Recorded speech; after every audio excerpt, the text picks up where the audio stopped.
हठात घर उपरे पड़िला अकाल वज्रपात सर्वस्वंत होइगला दुईटी परिवार।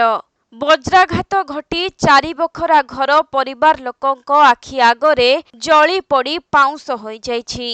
एपरि अभावनीय घटना घटिछि ढेंकानाल जिला तुमुसिंगा थाना अंतर्गत कुसुमजोड़ी पंचायतर शालपड़ा ग्राम रे। घर भर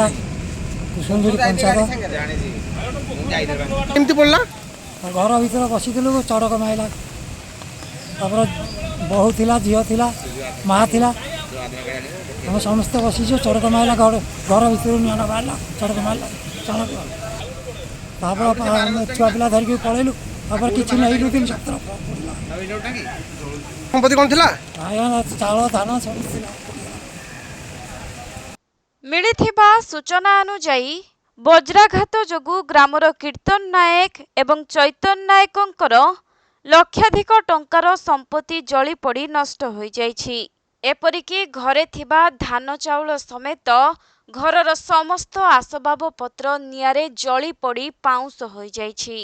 केवल पिंधा लुगा व्यतीत परिवार लोके घरर आउ किछि भी उद्धार करि पारि नाहंती। तेणु सर्वस्वंत हो जाइछंती दुईटी परिवार। सेपटे खबर पाई घटनास्थल रे अग्निशम बाहिनी पहुंची नियाकु आयत्त करथिले भी सेमानंको घर किंतु जली पड़ी कला पाउंस हो जाइछि। तेणु तुरंत एही अग्नि विपन्न परिवार लोकंकु सरकारी सहायता जोगाई देबा आवश्यक होई पड़िछि।